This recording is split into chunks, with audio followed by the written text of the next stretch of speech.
What's up, guys? Welcome back to the Make Your Move podcast. Today, we've got Jenny Price with Backroads Properties. Jenny has attacked the real estate world in a different way. I have. She's basically like, hey, you know what? I love the country. I love land. I love Kentucky. That's what I'm going to sell. Yeah. Right? Is that basically, in a nutshell, what's going on here? Well, I do love all those things, but I just sit and say, hey, I love all these things. Let me just wake up and go and sell land. Yeah. I've always wanted land. So little backstory, my family's from Eastern Kentucky. So my parents, they both grew up on farms, lived the tobacco and the row crop life. And they're like, that's not for us. Moved to Northern Kentucky. My dad worked construction. So I grew up in Northern Kentucky, but I would spend weekends and summers, on the farm. And so I loved it. But did you work on the farm? Oh, no. I was the tractor princess. Oh, okay.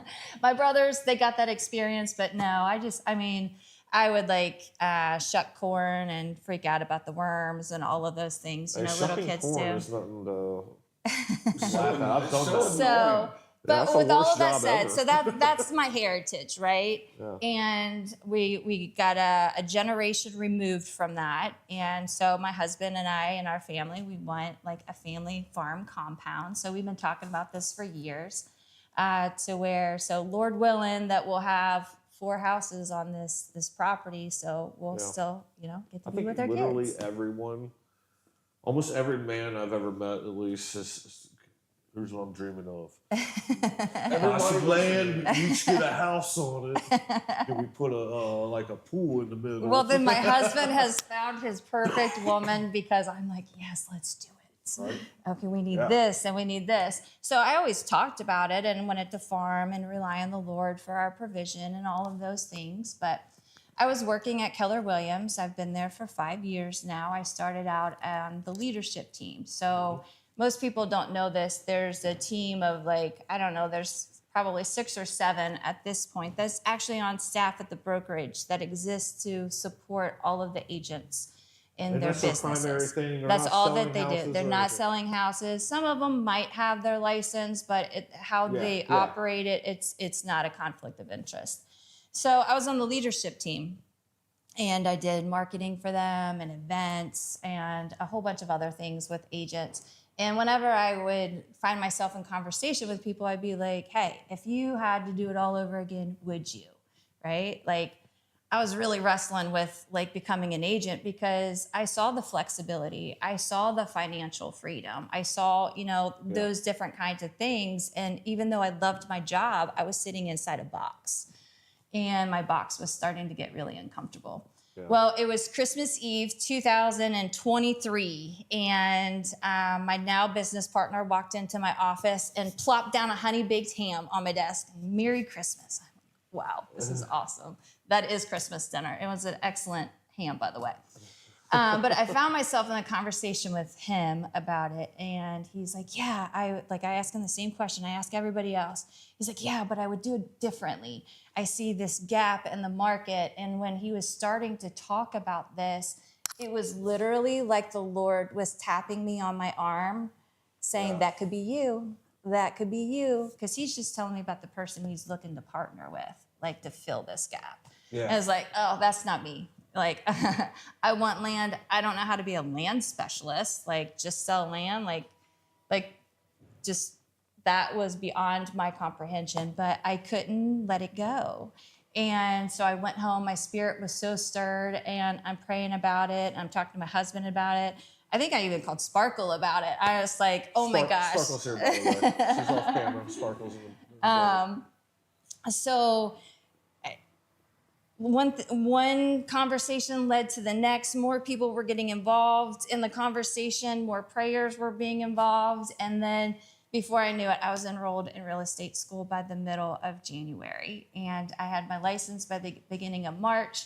I was a dual career agent until I took the leap into full-time land sales at the end of July of 24. Oh, so it's pretty recent. Yeah. So one, I didn't know that I was going to be a land specialist. Like this, not like I want to grow up and be this. It's something that the Lord absolutely called me to. And even though I felt ill-equipped, I knew that I was well equipped because He was going to give me whatever I needed.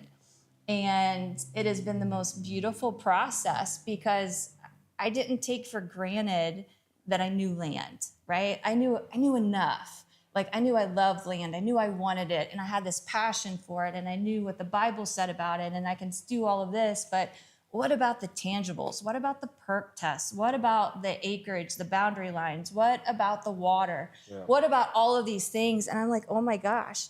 So I just started studying. I started asking questions. I started, taking field trips. I started leaning into agriculture. Yeah. So I told you I want to farm. I'm passionate about Kentucky agriculture. So why don't I go and hang out with the people that have land, who are working land, who know land, who want more land. And that will kind of build me up for who I want to be, in the future for mine. But at the same time, it's going to give me the sphere of influence that I need right now. Yeah, Well, through that, like this has been the most mind-blowing 2 years. Like so much has happened. A lifetime has happened in 2 years. I got involved in the Kentucky Beef Advance, which is through the Kentucky Beef Council. I'm like, awesome. Livestock owners have land. They need lots of land, right? You need 2 to 4 acres per head of cattle. So Really? yeah. That's a lot of land. Yeah, it is. I mean, but the more land you have, the less feed that you have to provide for them. So Yeah, we had a beef farmer on here not too long ago, and he explained all that. I was yeah, just like, I can't wait to meet him. Actually, like Such a I've been cool guy. watching that. Yeah, I want to go to his farm. So I got involved in this year-long media and leadership training through the Beef Council, travel all over the state of Kentucky in 5 multi-day sessions across the state, visiting farms and feed mills and agricultural producers and just meeting the who's who of agriculture. And then I got into a 35-week beginning farmer program through the University of Kentucky and UK Extension and some other ancillary organizations. And so I completed that to learn how to become a livestock farmer. And so all of those things I wouldn't have sought out if I knew anything about land, right? I wouldn't have sought out the people. I wouldn't have asked the questions. I wouldn't have taken the opportunities. I think I would have been too prideful. But I just went into it as like, I don't know anything. Teach me. And here I am. And being open is the most important thing. Yeah. Willing to learn is really important. It's really cool how your story circles back to you originally wanting land and wanting all this stuff and then didn't know how to do it. And then God put you in this position to learn it beforehand. And make a living doing it too. So it's like becoming your pretty entire crazy life. how that works. Yeah, absolutely. And I love it. I love being out on the land. I have a really nice side-by-side. And so it gets me around the acreage so I don't have to hoof it, if it's big acreage. Is that what you do? You bring your side by Oh, side? yeah. No, It's named cool. Pac-Man because it can just eat through about anything. It's That a is Can-Am insane. Max Defender That sounds Limited. fun, though. Yeah, it seats 6 adults. Like That's so That's cool. how you do like your showings. Yeah. So you I mean, put I on- don't take it every time, like Yeah. only if it needs it. Yeah. But That is really cool, so actually. That'd be a fun experience to go look at the land that way. Your agent's got the trailer back there. And, yeah. yeah. How many times have you done that and like, I want to buy this actually? Oh, Actually, the land. I want this. All of the land I can find, like I can appreciate all of them, and I'll be like, oh, I love this. Oh, this is beautiful. I can see this here, and like there is land that I would want, but not for the dream. I would want it for other purposes, and I haven't seen the dreamland yet. I'm waiting for the Lord to reveal. Like He already has it planned, Yeah, it's and I gonna just come when you gotta get- when it's time. Like I can't afford it now. Like I mean, we're looking for probably 100+ acres in northern Kentucky. So Oh, That's don't even exist anymore. I don't think. You gotta be a It billionaire. does. I You gotta think, get don't down to you? Dry Ridge, right? But yeah, we may wind up in Grant County. Who knows? That's still Northern Kentucky, in my opinion. It yeah, is. it's becoming that. Like Yeah. we're Yeah. growing out. And Yeah, because this is like everything down to like Independence is Cincinnati to me. But it's not even Northern Kentucky anymore. Like Right, it's Yeah. just. true. It's, Well, I grew up in Fort Thomas, so I could see downtown Cincinnati from my street. So I've always just kind of felt that Cincinnati was part of who I am, but Yeah, for then all the way, like, I am Kentucky through and through too. And so I'm good with going a little bit further, but if I want our 3 young adult children and their families to live, I have to also take into consideration, you know, where do they need to drive to? You know, where's Yeah. their life going to be? Right. And so if I have to work a little bit longer and pay a little bit more for the land, Right. it's What is it's your a it's a dream land? legacy farm. What is your dreamland? What do you want? What do you want on it? 100 plus acres. Sure. A mix of pastures with seasonal grasses, and all the pastures are going to be fenced. They will be electrified fence, and then I'll also have some woods because we want to be able to have trails and go hunting and just really maximize the land. And I want to be able to have some natural surface water, some ponds, a creek, Water source stream, is huge when you think about spring. land. Yeah. How about terrain? You want flat or you want mountainous or a mixture? I want a mixture because there's actually value in the rolling hills. There's value in the steepness, and there's also value in the flat land. And being a land specialist, and then also now understanding the agricultural side, and then also the recreational side for hunting, I understand how all of those work together as like an ecosystem for like a legacy property. And so we would rather still live in our subdivision and wait to be able to acquire the dream rather than say, oh, well, you know, it's okay if we're right next to each other rather I than kind of 20 remember acres something away. about when he was on here speaking about how he fenced in around the creek or something like that. And Yeah, he would block the creeks off from the cattle and have them drink from a water source he's providing. That way, they're not in there destroying the Yeah. water, changing the trajectory of it, pooping in it. And Yeah, They- absolutely. yeah, they would also get sick from the water too. Yeah, If it they was drank really it from interesting on how he stagnant said- water, they would get sick. how he said after he fenced in the cattle from the creek on how the ecosystem done so much better. It brought in animals. It brought- and yeah, all that, yeah. How, it's just insane how Yeah. all that correlates together. How everything like works together. And what I love about my farming program that I went through is, you know, unfortunately, I didn't get to learn from my grandparents. Like, I didn't ask all the questions while they were alive. But honestly, if I did, they would have told me to do it a different way. Yeah, it's They changing. would have told me to do it the way that they've done it for decades rather than the best practices. So now I know the best practices and I know what to look out for and how to advise other people. Or maybe they have an existing property, and how can I help connect you to grant money to get you your interior fencing, to get you different water sources out to your fields and things like that? How can I connect you to the USDA? So you were talking about affordability. How hard is it to buy land versus buying a Fisher home in a subdivision? Oh, I'd say it's much easier to buy land. Really? Yeah. Because in my Financing the same. mind, I was like, oh, they want 40% down and not have to be rich to be able to afford this and then build on it. No. In my mind, like that's I mean, you can actually get a home with land with no money down. There's a USDA option for that, and that's what a conventional lender would do. But then is there an acreage? for that one doesn't have anything to do with the acreage. That has more so to do with the house itself. But then if you want to get if you're a farmer, there's different options for you. There's a different USDA loan. There's Kentucky Ag Financial. If you want raw land, there's Farm Credit Mid-America, and they have a really great loan conversion program to where you can buy down your interest rate, like if it goes down, like for the life of the loan. And then you've got Rural First that does land with homes. So there's a whole bunch of like other options. And I don't typically go through a broker for my clients anymore, because brokers will wind up, they like land is an afterthought for them. So they're just grabbing that line, and then they wind up putting a middle person in between. So I've got the broker, I've got the middle person in between, and then I have the lender when I can go to Farm Credit directly. I think that's how you're going to get better interest rates. Sometimes brokers can a little bit better, but you can get it with 20% down.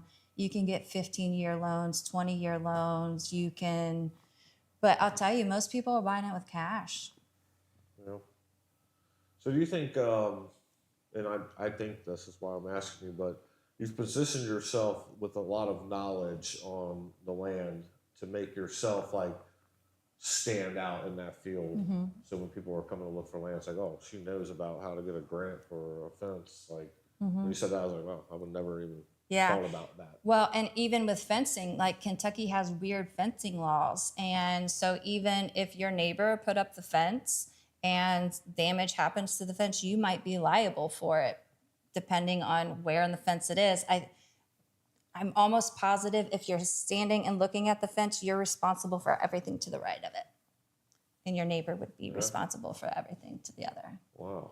Yeah. So I see a lot of farmers say they make no money. They just do it because they love it. But then you see them with new tractors, building new barns, putting up new fences. Is this like a USDA type That's of why they're program? making no money. Is this grant? Is this like coming from grants, or are they bullshitting? What are they They're doing not here? bullshitting you. No. Farming is hard and it's not very profitable the way that the infrastructure, the farming infrastructure in the United States anymore is set up. It's not pro-farmer. Like a factory now. Yeah, it's not pro-farmer. It's trying to push the farmer Well, sure, out, because and then you've got the imports competing. You got all these things competing, but then you also have the old farming practices. Like I was telling you that I would ask my grandpa about. He would tell me how to do something different, and so, or with cattle, you know, you're going to find a producer that says that they're going to feed them hay year round because they don't have enough pasture to be able to let them graze in the fields, right? So they're going to be constantly feeding their cattle. Their input cost is going to be much higher than someone who has pasture grazed. It's harder cattle. to do it the old school way, and the old school way is the culture that they Yeah. love. So that's why they just do it for breaking even, basically. And they're They living don't on- even they're break living on even the a lot of the times. And a lot of the equipment, the tractors and the trucks and all of that, they're in debt up to their eyeballs. And they have acquired those because they have been taught that they need those things to be able to have a fully functioning farm. But like through my farm class, I was taught, don't buy the tractor. Don't buy the $80,000, $90,000 tractor to cut your fields. Just hire someone to come and cut your hay. Like they're going to bring outsource it. they're going to come and bring their tractor. Bring like their debt to take you care bring of it. their debt to take care of it, because I'm never going to get my return on that tractor if I'm just a little livestock That's what farmer. I was always wondering. I'm like, if you guys are so broke, why do you have $3 million in brand new equipment? Yeah, because they've been taught that they need that. And mean, so if rather they're than broke, us like though, working like, it as a how are they getting community, like if we're working as a community, then the guy down the road has the tractor. You know, hey bud, can you come cut my field for me today? You know, it's first cutting, like I'll split, you know, whatever I get, or you can take whatever you cut, whatever. There's ways around it, and they just don't know how to see that perspective. They don't know how to think differently because they were taught differently. When you get a client, do you think that they come to you and they're kind of like do they just come to you like, hey, I need some land, or do they come to you like, hey, here's what I'm trying to do, and then you're supposed to facilitate? Usually find it's out. I Or want if some you're land. good enough like you, it does happen that way. It's funny because I don't think that they understand all of the things that go into it. So they'll be like, hey, I want 20 acres in Grant County. Okay, awesome. What do you want to do with it? Yeah. So you push it that far, whereas because you're knowledgeable and you want to get them in the right spot. Whereas some people be like, well, I found this. Yeah. Want to buy it? Yeah. So I'm going to find out, what do you want to use it for? And then I'm going to go further. I'm like, paint the vision for me. Give me the dream. Tell me what it looks like. Just like what Richie did with me. Like, what does your farm look like? Yeah. That was a great segue for this. That's what I do with my clients. Just help me see it.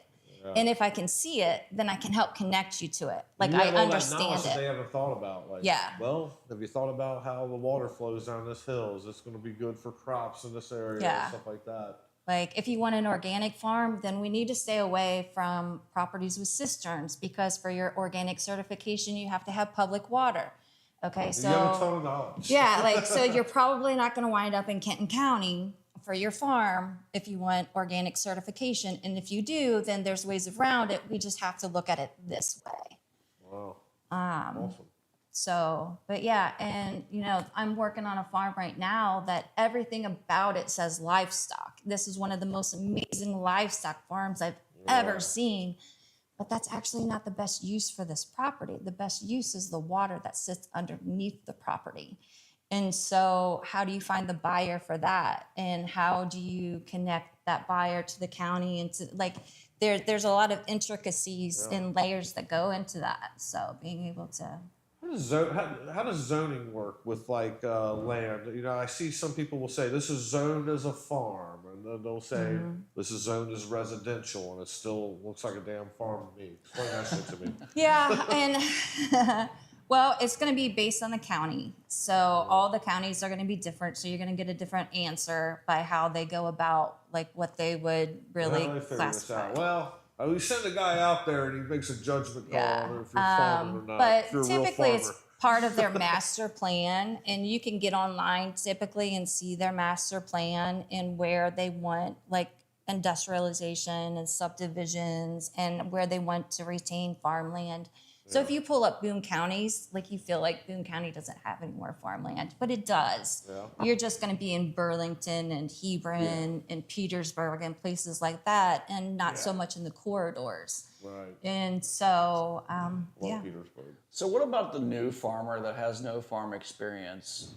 What is their experience like to get farm credit or USDA type of loans? Yeah, there's a USDA beginning farmer program, so that's 10 years or less.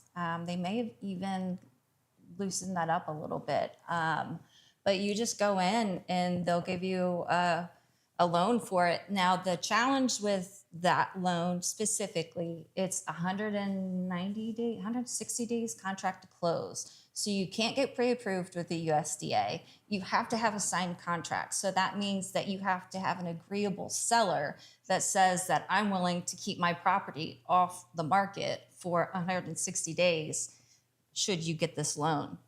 You don't get an approval until 60 days. So they're at least taking it off the market for 60 days to find out if you're even approved. So then as a seller, you're probably putting down more as earnest money and probably paying a higher dollar amount to be able to say, hey, I'm good for this. I want this land, work with me. So then when you go through all of that with the USDA and you get it, it's great because it's not going to be any money down, or it's going to be very minimal, things like that, but better interest rate. But for the farming loan, you have to produce your mortgage, your annual mortgage in a farm product. Correct. That's what I was wondering is, most of these deals, I'm sure, like for first farmers, are probably going to be finding deals that are not on the market to be able to do that 180 days, because a lot of sellers are like, I don't know if I can sell it right now. Yeah, definitely. Those are going to be more of the transitional farms. Like, hey, I want this to remain a farm. I don't want this to go to market. I don't want the hunting outfitters to gobble it up. I don't want the subdivisions to come in and gobble it up. I want this to stay a farm. So I'm willing to work with you for you to be able to have that. So with that being said, do you have to provide some sort of business plan? You do. Yeah. And how I'm glad accurate you asked Does that. that have to be? It has to be pretty solid, but there is a organization in Kentucky. It's called KCARD, Kentucky Center for Agricultural Development.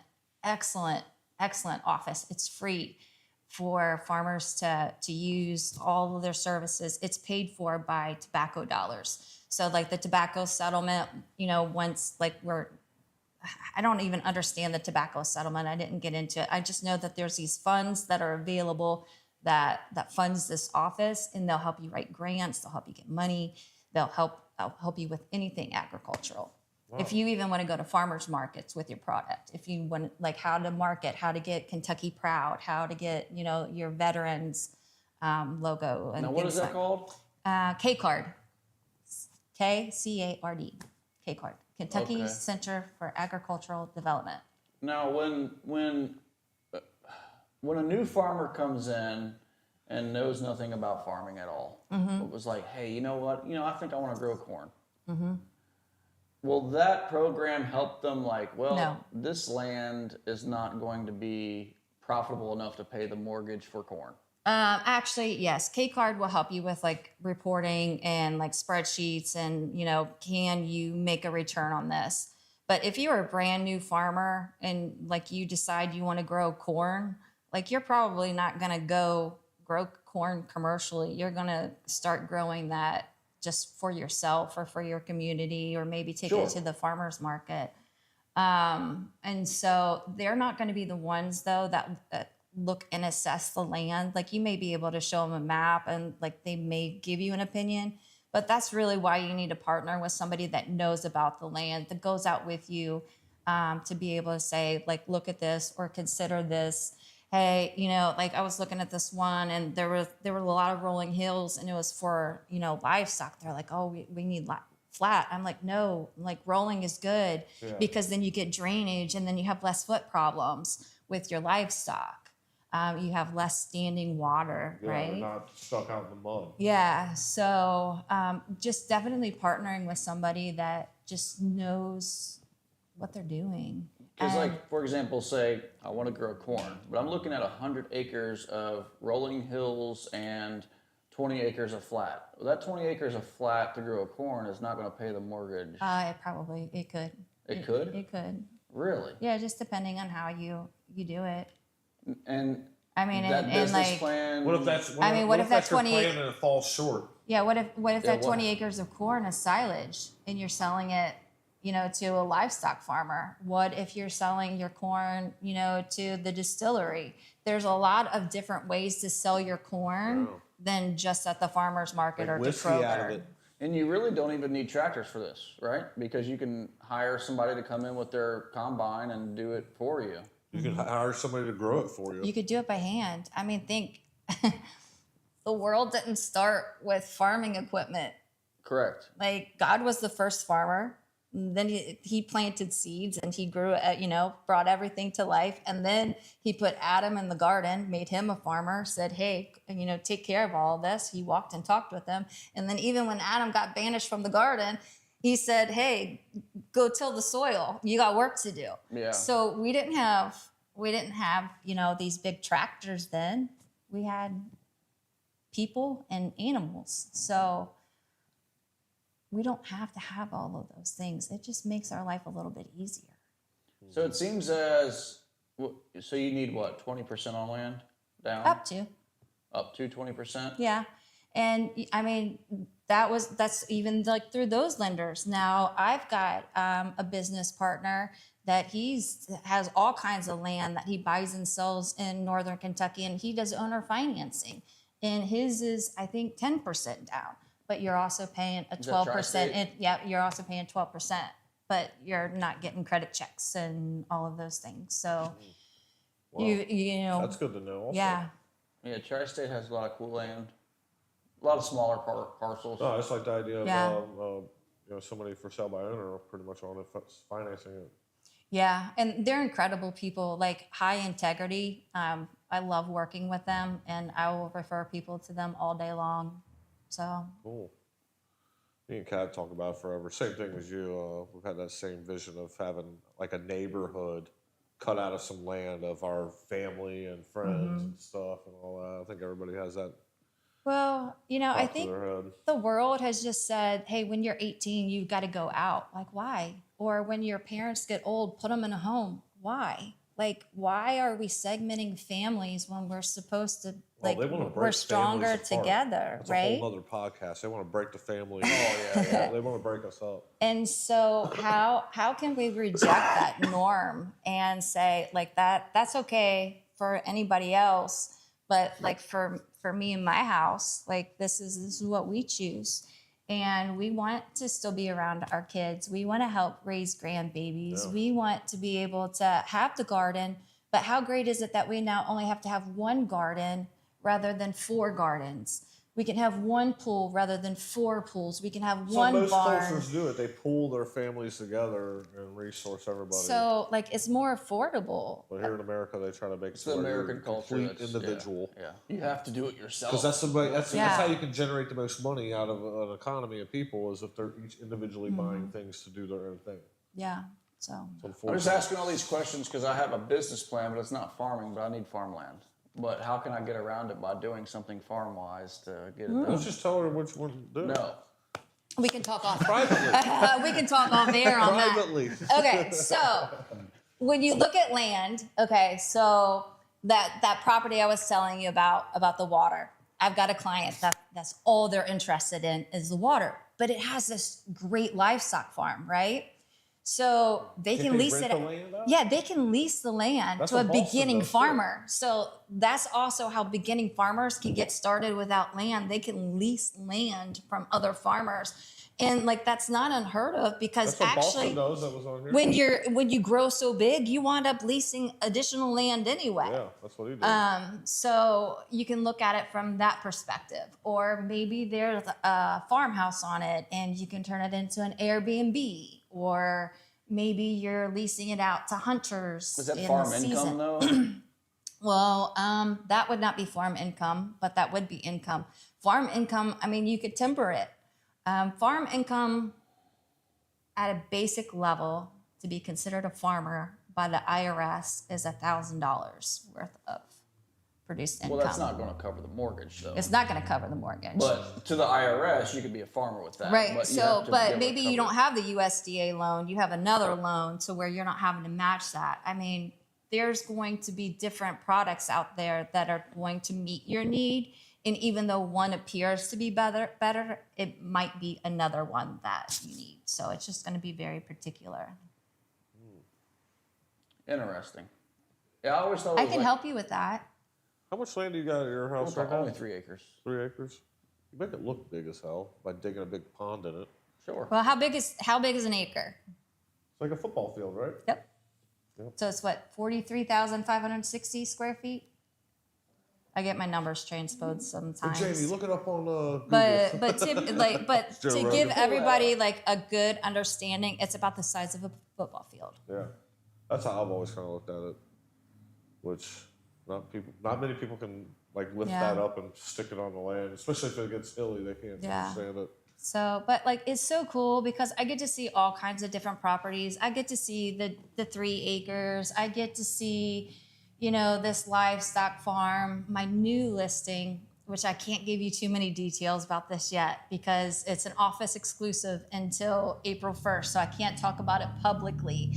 But I can say if you want to buy a hunting lodge in Kentucky with about 250 acres, hit me up. A hunting lodge, huh? Yeah. This sounds like a fun business. In Kentucky or Yeah. in northern Kentucky? Northeastern. Oh, okay. Campbellish. A little further. We can talk off air. But That's not too bad though. Like at least it's not like Lexington or something. no, So I mean, I would say, it's going to be an hour and a half out, but it's a hunting it's lodge. also 250 acres. And yeah. Wow, So, that sounds fun. Yeah. I mean, there's so many things. If you have land, you can make money. yeah, I mean, and There's so many also things that you can do. your trees are an agricultural product, so you can timber them or you can tap them for maple syrup. You can I mean, That'd you be can even awesome. sell the nuts. That's all I want to live off the land like If you're not how it using is. your that. pastures, Great. make really great pastures that make really great hay and What sell about, that. What about bees? You could do Oh, for sure. bees. Does Like, that count as farming? yeah, sure, you that can do counts as Kentucky farming. Proud. Absolutely. You know, and Anything. yeah. Wow. Like, I think even like, I'm ready to be a farmer. like You can even have a sod farm if you really want goat to. milk soap is considered an agricultural product. Did you ever think you could sell grass? Yeah. Yeah. Well, you grow it. It's hay. That's how. No, real grass. Like, hey, I'm like gonna sod? They're graze- gonna yeah, come cut I'm it gonna out. cut your rolls of my grass out of here, Yeah. and it just keeps growing back every year, and you just sell it again. Well, when I was at Walton, I went and lived on a farm. It was like a horse farm, but they would use the front half of the property to let the grass grow up every year, and then some guy would pull up, cut it, turn it into bales of hay. I had to physically lift these things up and put them on a trailer, which was hell. So I got a little bit of that, and they would sell that whole front yard every year Yeah. I mean, to a farmer. it's huge. And if you have quality hay, and that's what I'm talking about, like if you have quality hay, you can demand a premium for that. And so you can get 2 to 3 cuttings out of that a year. Yeah. So just think all of those big rolls of hay, think of those about $50. Was that like alfalfa that they want, or what is? There's just a different mixture. It's gonna be. Isn't it like It's depends on gonna. the animal, right? Keeping it Yeah, clean and not you just a need bunch of to, wild stuff and you growing need to in it? make sure that there are certain things that like horses can't eat that cows can. So like, you want to get your hay tested, and UK Extension can do that for you, or they'll tell it's you for where free. to go. Yeah, and if not, they'll like tell you where you can send it for pretty nominal. Pretty cool stuff. Where'd you let's go back. Where'd you go to high school at and stuff, and give us your Yeah. before. So we moved to Fort Thomas from Moorhead, Kentucky in 1982. So I was almost 2 years old. Yeah. Or almost, it was end of 81 when we moved. And so I grew up in Fort Thomas. I went to Highlands, graduated from there. That's a whole What'd you do in nother, school? like, Did you do any sports or anything? I or- did a lot, but I didn't do a lot. Like I would try, like I would do track for a year, or I would try out for this or try out for that. And high school was really difficult for me, and so I was glad for it to. I didn't be like it done. too much either, So, so I found basketball. Yeah. So then from there, I went to Moorhead State for my first year of school. I wound up coming home, finishing up my last 3 years at home. I majored in journalism with an area of concentration in advertising and public relations with another track of, I don't know, speech communications. I don't know. That's I what I get was trying to look at, and I got there. like. I was trying to get there. I was about to say, like, where did you get this? Because you got a side hustle. Where did you get this kind of social media mind? Yeah. Is it just natural, or something you like? Because you obviously you're good at advertising, good at public speaking.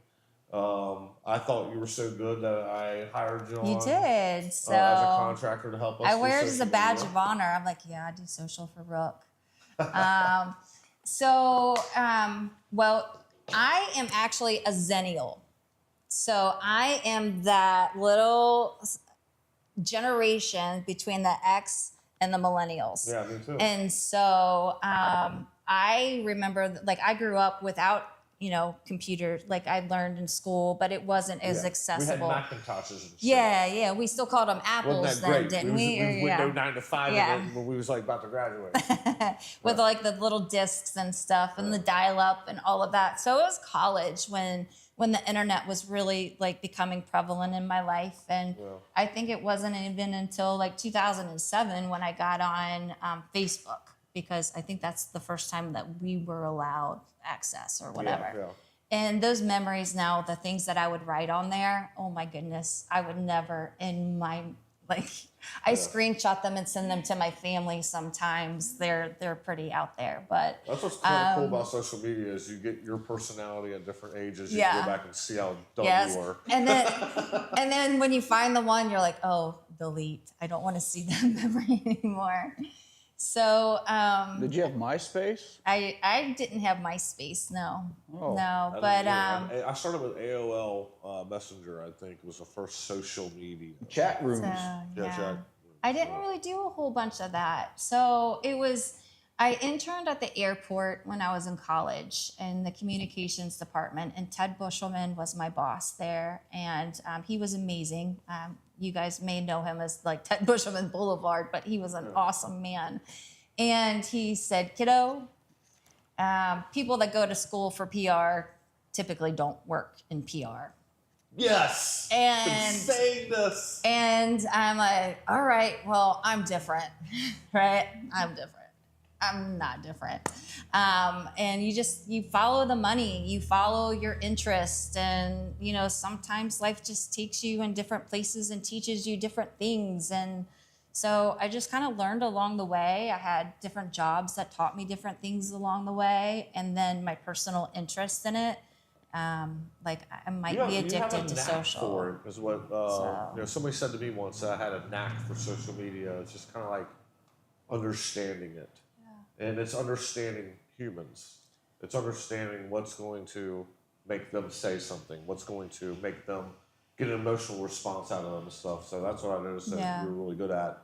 And then plus with the real estate background and our business having probably 70% real estate involved. Yeah, it's It was helpful. a perfect match. Yeah, you understand. And a lot of your clients are my clients friends. need. Yeah, So it makes it easy. right. And at Keller also, so we're both connected with Keller, and Yeah. it's really been awesome to watch. You do some cool stuff on there. Well, I appreciate that. I appreciate the opportunity. It's fun. Where else do you get to make memes? Right. And Where else do you get called up like, hey, I want to give you money and I need you to make memes. And if you make anything other than memes, I'm going to be pissed. yeah. Like literally, I'm like, listen, Mondays are for memes. Don't put out any serious shit. Just jokes. And sometimes the memes have to come out a little bit later in the week because like those creative juices just aren't flowing. And I was like, I'm not going to put something out just to say that I put it out. I want to make is a sure that challenging job, it's quality. And people think that if they just see a couple of pictures on social media and a caption that maybe even ChatGPT helps write, that's easy. And it's not, because one, like for like your clients, I'm going in and like mining through the media. Like, what do you have? Like, who are these people? What is their message? What do they want to look like? Yes. What do they want to communicate right now? Because who are they? Because it doesn't matter who Jenny Price is. I mean, I bring, obviously a perspective, and you may be able to look at my stuff and say, oh, Jenny did that. But on the whole, I wanted to say, this is the client's brand. You're matching the personality with the brand. That's incredible. Yeah. Quinn and I was just talking right before you got here about artists and how they use different mediums, and people think that using AI is almost like cheating, but in the grand scheme of things, it's just a different medium for the artist. You can't just go in and It's the new paintbrush. you can't just go in and use ChatGPT and produce quality product. You have to actually you have to give it quality to get quality. And Great example of this. we'll do it. It's about you. Oh, So he's got a new thing that he's partnered with somebody with, and it's about Pokemon cards or something like that. But I forgot where I was going with that. it's okay. It's like a different medium for an artist. So Yeah. you can either go in here and make your meme on Canva, or you can go to ChatGPT, or you can go to Microsoft Paint and make it. So it's a different medium, and you still have to produce an artist type of quality and an artist mindset to get the good product out of it. It's not Absolutely. just anybody just can't go in the ChatGPT Right. and Oh, make no. a quality See, product. he hired me to do his logo. That's what it was. So he hired me to do a logo for this business, and I made it on ChatGPT. But with my graphic design background, I used my graphic design background to make it where basically nobody else could have produced this. Yeah. What I did, because I went in there and I said, hey, I want you to make me a textual logo. So we started with that, and it produced that. And you had to go through a process of it getting it right, getting the right colors, getting it to do it right. It takes hours. Which takes time. Yeah. So then I said, okay, take this and imagine a visual representation of it to make an icon. So then it made the icon for it. So I made all the pieces of a brand, and I was able to take all the pieces, put it onto Photoshop, and bring them together to make the logo. And somebody commented immediately, they go, that looks like it's ChatGPT. And I was like, it was. Immediately, it was, but it's not what you think, bro. Yeah. So, like, people will still, like, there's a stigmata of, oh, well, you can just make a logo on ChatGPT. Not really. You can make one, but it's probably going to be shit. Yeah. Unless you have a mind behind it that's doing the prompting that understands graphic design. Absolutely. I'm 100% with you guys, because I think people think it's like a search engine. You just type it in and it produces it, but you have to work with it. Like, Right. My husband teases me. He says I have an unhealthy relationship with ChatGPT. Sparkle may have told me that as well, but I use it at a really high level. And I feel like if you're not yelling at ChatGPT Do you try to hurt sometimes, its feelings? oh, I have I it. do. It told me to simmer down one time and to take a breath. I'm like, excuse me, who are you talking to? But I actually, you get actually better results the nicer you are to ChatGPT. When you say thank you, It has feelings. or when you say, hey, like I ask it, can I offend you? It's like, no, I don't have feelings, but you can offend it. It will stop giving you quality stuff. It'll just be like, here's what you asked for. And Now, that's getting to know how to use it, which Yeah. people don't know. I've got probably, I don't know, 10 different projects. And then I tell it to remember different things. And so, like, I use ChatGPT as like my personal assistant, and also as like my voice, because it knows my voice, right? And then I use Gemini to do more like data configuration and web searching and spreadsheets and stuff like that. So You don't use Grok? I don't use Grok. You should try it one day. No, I looked at it one time when I was trying to shift away from chat, because really what I want is an entire ecosystem that I know what like to tell you about. like to where like, okay, even though I've got a Rook folder here and I have a Backroads folder here, I want you to know what's going on in both of these. So if I ask a question, you're just answering You it, have right? all the knowledge. You're not just picking one folder. Right. And I've gotten chat now working to where it pretty much does that. It's amazing. And but I was looking at Gemini to do it, and I looked at Grok to do it, and neither one of those had the capacity of the remembering the things that I needed it to remember. So people have to remember how AI was created, and it's created by humans. And It's on- only on has a- the knowledge that we gave it. on a Yeah. collective. So even though Chat GPT doesn't have emotions directly, it's still using human emotion in the background to Deal with you. deal with you. As much So if you're an human-like as asshole to Chat GPT, It's it's gonna going be to that be an back. asshole back. And Yeah. if you're nice to it, it's going to be nice back, and it's going to give you different. I treat it like a Feedback. friend. I trained mine too, or I didn't have to do that. Have you ever asked Chat GPT about yourself? Tell me about me. Yeah.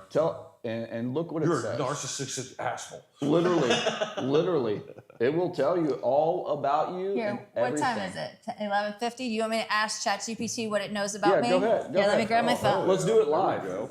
I Okay. like it. See, she's so good. Hey, That's why I hired her social ChatGPT, media. tell me about myself and everything you know about me. All right. Let's let it So am finish I the just rest of gonna it. go in this first one, or do I want to go into a folder? or Do the anything? voice thing so we can. No, just hear ask it. Hi, Anita. Hey there, I'm right here ready to help out. Hey. What's on your mind today? Hey, I'm live on the podcast, and we were talking about you and what you know about me. Will you tell the host what you and all the listeners what you know about me? Well, hello to the host and listeners. I know Jenny is a dedicated land specialist out of Kentucky who's absolutely passionate about connecting people with the right piece of land. She's also a multi-brand social media powerhouse, juggling everything from land reports to Bigfoot-themed marketing. Trust me, she's got a lot going on and somehow keeps it all running smoothly. There you go. Tell us about her personality. Oh, here, I'm gonna let you talk to Quentin. Perfect. I'll be here ready to chat with Quentin. Just let me know what you two need. Tell us about Jenny's personality traits and how that influences her work. Jenny's a real mix of driven and thoughtful. She's incredibly organized and loves to have structured workflows. She's always got a plan. But at the same time, she's super creative. She blends fun personal branding, like that Bigfoot marketing, with data-driven precision. In short, she's someone who balances vision with detail, which makes her such a powerhouse in her work. That was pretty accurate. Isn't that amazing Thanks. how it knows who you are? Yeah, but like I It said, says like I'm a I work narcissistic with it. asshole, so it But was like I accurate. work with it, right? Like I give it data, I ask for it, I ask for its feedback. Like I'll create something, I'll be like, hey chat, what do you think about this? With your conversations with Jenny, tell me about Rook Digital Marketing. Well, when it comes to Rook Digital Marketing, Jenny's all about strategy and storytelling. We've talked about crafting those 5D chess memes, the Where's Quentin moments, and making sure Rook's voice stands out. It's always about positioning them as the go-to for social media expertise while adding a touch of humor and personality. Jenny's always refining the content for Rook so it both informs and engages. That's awesome. I mean, bro, isn't that insane though? Like how it's like so. Yeah. It knows It's everything learning about us, you. and what reason I asked it that is I wanted to see if it's interweaving. It knows about me. It knows my name, and it knows Oh, for Rook sure. through hers. You use ChatGPT. But I wonder if the main. So it knows who you are. I've asked it before. I've asked ChatGPT before if each ChatGPT is an individual, like each phone is it individual, or is it a brain that goes across the entire thing? And it works more like an individual, but I wonder if it's able to go through the lines and look at your conversations and our conversations to give that answer. I think it does that to an extent. Like it's able to look It up has what the digital information. marketing. It has the And, information. and full disclosure, I do pay the $20 a month for chat. Like I don't You think have it. to. I don't think it could do what I need it to do if I just No. had the basics. So I don't want people to think You like have to Yeah, have you the. got to pay. If you're out there Yeah. with the free shit, get out of here. Yeah.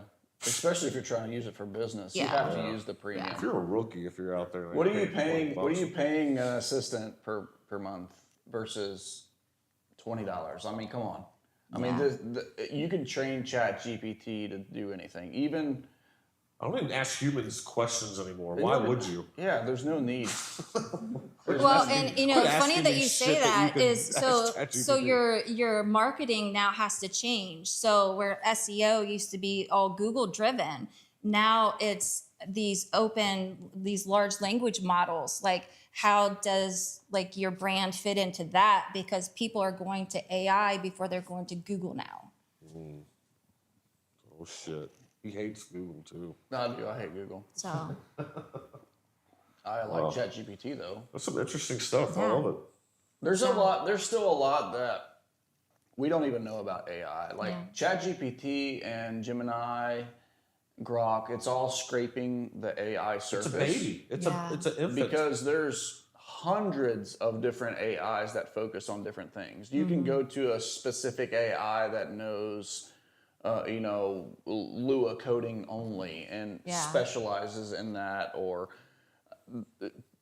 artists like pictures. There's certain AI that specifically like does picture editing. Yeah. That ChatGPT can't do. I was about to touch on that and let you know about that. Like when I was getting into AI, I was like, wait a minute, I need to go talk to somebody who's smarter than me. I'm too old. So I went to my son, he's 19. He goes, yeah, I got Higgs-filled AI. I'm like, what the fuck is that? So I log into it. It's got every top AI thing going through one AI. So whatever you're needing, like you're saying, if you need a photo, you go to photo, it auto picks out which search engine based off your prompt would do it better. Yes. So it's got multiple images one, it's got multiple video, multiple writing like ChatGPT, all that, all in sounds one. like I need access to this. Yes. That's I took free. over That's his free. account. I was like, hey, by the way, I upgraded us twice and I switched to my credit card. And he responded with, you thought you switched it to your credit card. You owe me like $150. That's what happened, literally. My wife was like, yeah, you took Aiden's money out of his account last night. I was like, it's all right. We'll pay it back. Yeah, it's a really useful one because it does show you exactly what you need to be using for what you need. Yeah. Because there's specific AIs out there that specify business plans or business planning. Now ChatGPT has just recently stopped giving financial advice. Right. So now it gives a broad business type Legal advice, too. They're taking that legal off there. advice, yes. And there's certain ones out there that can get business plans down to a penny. You know, you tell it exactly what you need and what you want to do. Yeah, and here's the thing: you could still get financial advice from your things if you know how to work it, right? Yeah. If you're putting in like, hey, this is the tax code. Hey, this is my if you supply that information, you can ask it to make data like correlations for you. Yeah. So like what I did, and I'll send this to you later. You may really like this. So as the land specialist of Northern Kentucky, I felt that it was my responsibility to publish the Northern Kentucky Land Report.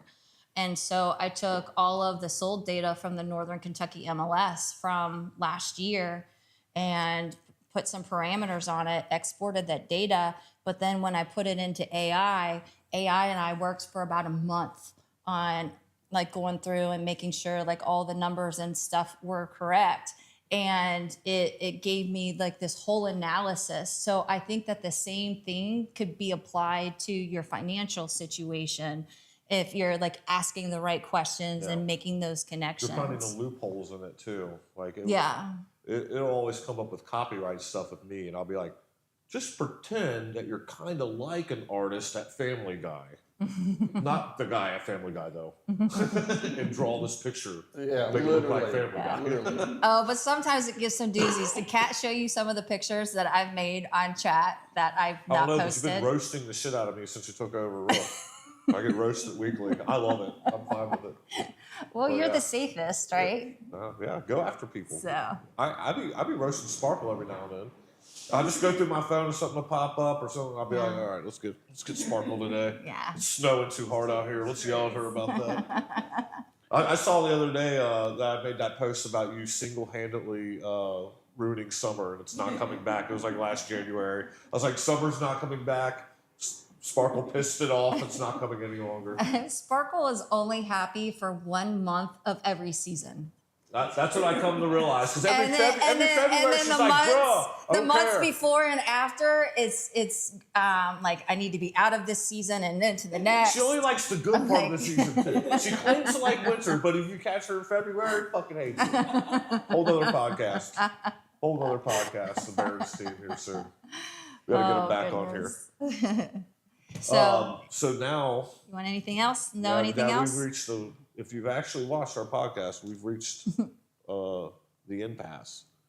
It's now time for Josh didn't give us a fucking thing again? No. Sorry, Cos. It's spirit animals time.